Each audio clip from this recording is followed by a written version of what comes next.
जब कभी भी मिडिल क्लास परिवार की बात आती है तो मुझे ये थ्री इडियट्स का सीन याद आ जाता है। हर मिडिल क्लास परिवार में एक चीज हमेशा से कॉमन भी रही है, वो है माँ बाप। मुझे कभी कभी लगता है ये हमारे जो माँ बाप है ना, इन्होंने ना सुनना सीखा ही नहीं और इनके इस कला की वजह से हमने कभी ना बोलना सीखा ही नहीं। आगे जो मैं बात बोलने वाला हूँ, ये बात आप में से हर कोई किसी न किसी तरीके से खुद से रिलेट कर सकता हूँ। जब हम कहते हैं कि पप्पा मुझे साइंस नहीं मुझे कॉमर्स करना है, तो एक ही वर्ड सुना देता है ना। पप्पा मुझे डॉक्टर नहीं मुझे डांसर बनना है, तो एक ही शब्द सुना देता है ना। मुझे इंजीनियर नहीं मुझे फोटोग्राफर बनना है ना। मम्मी मुझे शादी नहीं करनी मुझे अभी पढ़ाई करनी है ना। बचपन से लेके आज तक हमने ये ना शब्द इतनी बार सुना है कि सुनते सुनते हम खुद ना बोलना भूल जाते हैं और यही सबसे बड़ी वजह होती है कि हम अपने लाइफ में कभी भी कामयाब नहीं बन पाते, क्योंकि हमें पता ही नहीं होता है कि ना कैसे बोलना है। और ये ना बोलने की कला ना आने की वजह से हम काफी सुनहरे मौके, काफी अच्छी चीजें लाइफ में खो बैठते हैं। तो आज की वीडियो में मैं आपके साथ कुछ टिप्स शेयर करने वाला हूँ जिससे आप इस्तेमाल करके आप ना बोलना सीख सकते। सबसे पहले मैं कुछ लोगों की बातों को थोड़ा सा क्लियर कर देना चाहता हूँ। कुछ लोग ये भी सोचते होंगे कि अगर मैं किसी की मदद कर सकता हूँ तो मैं क्यों ना बोलूं, अगर मैं किसी के काम आ सकता हूँ तो मैं किसी को ना क्यों बोलूं।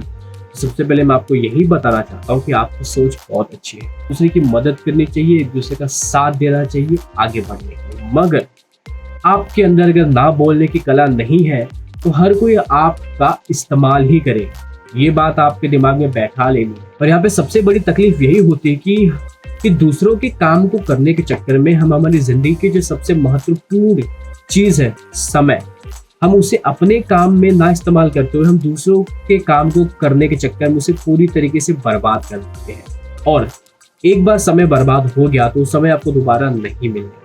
ना बोलने की कला को सीखने से पहले सबसे पहले आपके दिमाग में एक चीज चिपका लेनी है, वो ऐसे चिपकाओ जैसे कि खुद गर्लफ्रेंड से चिपकते हो। राइट, एक चीज आप हमेशा ध्यान दो कि आप कभी भी हर किसी को खुश नहीं कर सकते। कहीं न कहीं कोई न कोई आपसे नाराज जरूर रहेगा, तो इस बात में कोई बुराई नहीं है। दूसरी बात, आपको हर कोई पसंद ही करेगा हर बार, ये जरूरी नहीं है। जिंदगी में उतार चढ़ाव आते रहते हैं, पसंद नापसंद हाँ ना चलता रहता है। तो इस बात को सबसे पहले आप अपने दिमाग में बिठा लो कि आपको हर किसी को खुश करने की जरूरत बिल्कुल नहीं।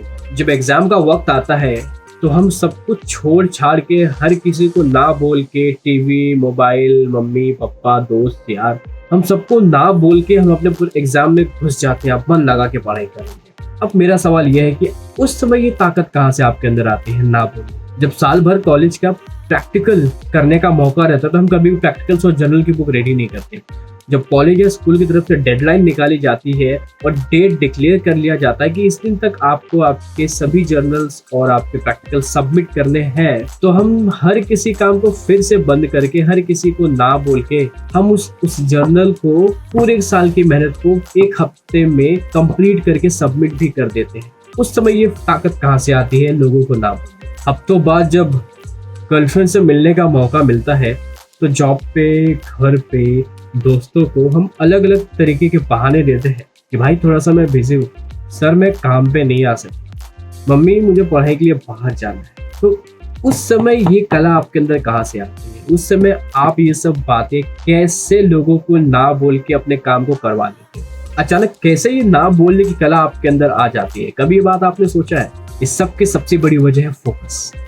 आप उस समय अपने उस काम पे बहुत ही ज्यादा फोकस्ड हो जाते हो, जिसकी वजह से आपके अंदर एक कला ऑटोमेटिकली जनरेट हो जाती है। जब एग्जाम का टाइम आता है तो हम पूरा ध्यान अपने एग्जाम पे रखते हैं। जब प्रैक्टिकल्स और जर्नल लिखने का, उसको सबमिट करने का टाइम आता है तो हमारा पूरा फोकस, पूरा कॉन्सेंट्रेशन, हमारी सोच पूरी तरीके से उसके इर्द गिर्द घूमनी शुरू हो जाती है। और रही बात गर्लफ्रेंड से मिलने की, समझदार समझे जाओ। तो यही हमारा सबसे पहला पॉइंट था, आपको अपने फोकस को मेंटेन करना है। अगर आपको ना बोलने की कला को जनरेट करना है तो सबसे पहले आपको किसी न किसी काम पे फोकस करना पड़ेगा। पॉइंट नंबर 2, लालच।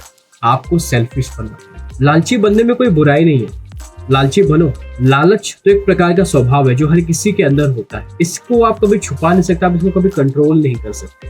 अगर आपको लालची बनने से आप अपने पैशन को और अपने लाइफ को और अपनी जिंदगी में कामयाब बन जाते हो तो लालची बनने में बुराई क्या है। दूसरों की मदद करने से पहले खुद की मदद करो। दूसरों के काम को करने से पहले खुद के काम को पूरा करो। दूसरों को खुश रखने से पहले खुद को खुश रखो।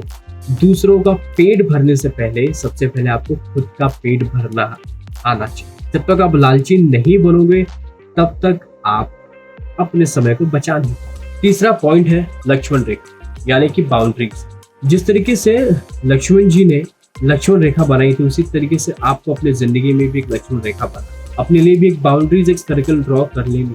जिस तरीके से लक्ष्मण रेखा को पार करने के बाद लोगों को झटके से लगते थे उसी प्रकार से आपके उस बाउंड्री को पार करने के बाद उन्हें झटका लगेगा ना। आपने जो भी काम डिसाइड किया है, जो भी आपका फोकस है, उस चीज को अगर आपने डेडलाइन दी है कि मुझे इस दिन ऐसे ऐसे करना है, तो अगर कोई भी इंसान अगर आपके उस बाउंड्रीज में आने की कोशिश करता है, आपके समय को बर्बाद करने की कोशिश करता है या फिर आपके फोकस को हिलाने की कोशिश करता है, तो आप उस इंसान को ना बोल दो। आप सोचिए कि अगर आपके दोस्त का कॉल आता है, वो कहता है कि भाई चल मूवी देखने चलते हैं, और आपको पता है कि आपका काम बहुत जरूरी है, आपको उसको आज ही के आज खत्म करनी है, तो इसका मतलब ये है कि आपका वो दोस्त है ना, वो आपके उस सर्कल के अंदर आपकी बाउंड्रीज को, लक्ष्मण रेखा को पार करने की कोशिश कर रहा है, और आपको उसे ना बोलना कि नहीं मैं नहीं आ सकता क्योंकि मुझे मेरा काम खत्म करना है।